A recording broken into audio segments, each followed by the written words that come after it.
How freaking cute is that? How on brand is that? Someone gave me this adorable little red raccoon, and ever since then I've just been kind of obsessed with them. I think they're slowly becoming my new favorite animal. Hello, if you're new here, my name is Echo. It's nice to meet you. For the last couple weeks, I've been working with my viewers to make a bunch of original characters. If you want a better explanation of how exactly this process works, then I recommend watching the first video because I kind of do like a general rundown of the process for this. It's changed a little bit since then, but it's still kind of the same basic concept. So this is the third original character that I've done using this process. It was based on the character design live stream that we did in the second Sunday of September in 2017. We came together and made a survey of 17 different characteristics that everyone voted on, and I have the results! I've also been trying to upload the high-res images to the echoisweird DeviantArt, so I recommend following that if you're on DeviantArt. If not, I've also kind of been posting them on Twitter, so you can follow me there if you want to see like the full-scale final images. Also, I think I'm gonna start putting the poll results in the descriptions of these videos, so if you want to see the like hidden features of this character, then you can check there. Also, if any of you want to like use this process to make your own hive mind original characters, then go for it, feel free. You guys could make like a community or something of people who want to do this and vote on each other's polls. Hashtag HMOC. Okay, so now that I've got all of that out of the way, let us go and I can show you what I did with this character. With this specific character, the poll results were kind of like all over the place, so what I ended up doing was making like a ton of initial sketches. Because the list of characteristics that I had to work with for this were just a little bit harder than the other two, I figured I would go ahead and replicate the layout from the last original character we did, where it's a full body sketch with an extreme close-up on one side. And I wanted to do that because from the beginning I knew that this character was actually going to be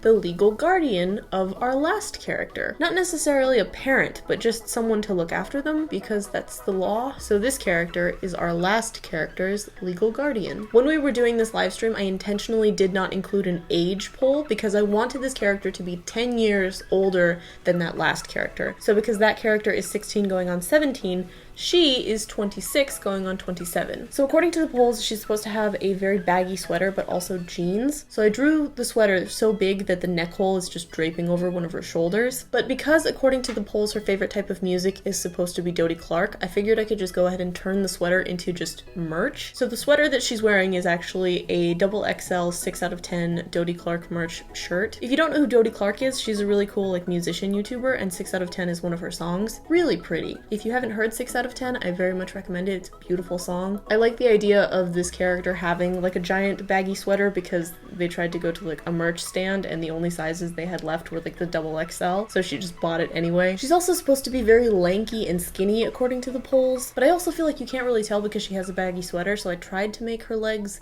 as skinny as possible. I gave her quite a bit of a thigh gap. Also, she likes coffee, so I drew her with coffee. I accidentally ended up doing this in more of an anime style than was originally intended, which is fine. It's still a good style, just not my original intention. Also, according to the polls, her hair is supposed to be very curly, so I gave her just very long curly hair. I feel like whenever I see people with mint colored hair, they always have an undercut, so I decided to give her a really dramatic side part so that it kind of resembles an undercut, but just looks a bit like fluffy on top. Her favorite kind of plant is supposed to be a cactus, so I drew a bunch that I can put into the background later. I drew 3 different kinds. I drew a saguaro cactus, a prickly pear cactus, and a golden barrel cactus, because I'm from Arizona and I know my cacti. And then naturally, after I finished all of the line art, I moved into Photoshop. And then here I'm defining the color area, which is the thing that takes forever, and I always end up with way too much footage of it than I could ever use. This is like 3 hours of work being condensed into about 30 seconds, and I really have nothing to say about it. When I'm picking the colors that I'm using as like placeholder colors, I usually try and just go for like really highly saturated, drastically different colors, so like really vibrant cyans and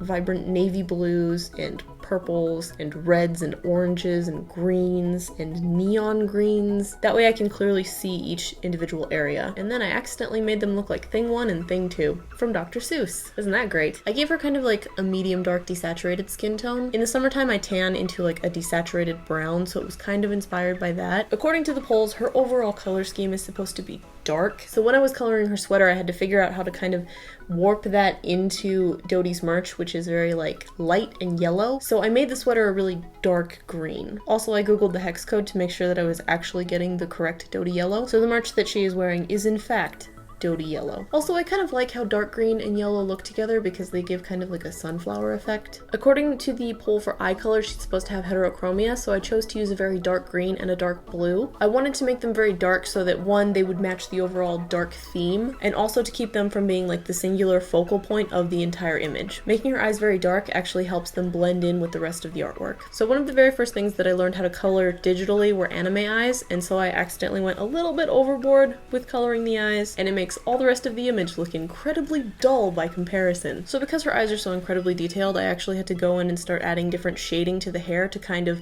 help it all blend together a little bit better. The life of an artist. I accept it. I also went in and added a bunch of really dark eyeshadow to keep in tune with the whole like dark color palette. Her hair is supposed to be mint colored, but I feel like it's a bit too blue. It feels more like a winter green mint, which is fine. It's not like it's a bad color. It's just not what I was originally going for. Now let's talk about the background. So there's this really pretty like black and white geometric aesthetic that goes around on Tumblr, and I decided to take inspiration from that for the background of this image because aesthetic. I decided to go in and add a white outline because this is a very dark drawing on a dark background, and it was the easiest way to kind of separate the foreground and the background. And then the very last thing that I did for this was on the right hand side I finished the background, and to do that I took inspiration from the last original character that I did, and I took a bunch of line art and made it white and then just patterned it into the background. I included a balloon among the cacti because this character is supposed to be very bubbly and clumsy. I feel like the juxtaposition kind of matches her personality type. And she is done. Our lovely, wonderful character is complete. So Tumblr. Now let's say our goodbyes so that I can go finish editing other things. Once again, I'm going to upload this to DeviantArt, so if you want like to download a high-res version of this file, then you can find it there. Also on my Twitter. Okay, so now that we know what our character looks like, now we can move on to the final and most important part. Naming her, and I cannot do that alone. So here's what I need you to do. If you are viewing this video in the first 24 hours that it has been uploaded, you can suggest names in the comment section. See, this is why people get me on notifications, so that they can suggest names for the characters. My notification squad, they get to suggest the names. 24 hours after this video has been uploaded, I'm gonna take a bunch of the names and I'm gonna put them in a poll right up there, and then you should get to vote on this character's name. Unless the video is like super old. If you just read like the first line in the description, it will tell you what phase of this process we are at and if the character has a name yet. As for the character we did last week, they finally have a name, so I would like to introduce you all to Rowan. Also, their pet ghost is named Charlie. That one was an exclusive Twitter poll. All the more reason to follow me on Twitter. Also, here's some really cool fan art because you guys are awesome and I love you all. You are so artist and I love it. Wonderful. I have also had a handful of people ask me what I plan to do with these characters. So for now, I want to try and build up like a solid portfolio of characters, and then we're gonna get into kind of like a writing phase and figure out a little bit more about them and their stories and stuff, but that's for a future thing. This is all up in the air. I don't know what's going on. We're just letting it happen. We'll figure it out together. We're gonna make it work. Okay, I'm gonna give you 700 awesome points for making it to the end of this video, and now I'm gonna go get ready for my eye appointment. I chose my shirt very strategically. Ooh, the irony. But that is everything, and hopefully you will see me later. Bye. Do you like my shirt? I like it. It's cool, right? Now I'm way down here.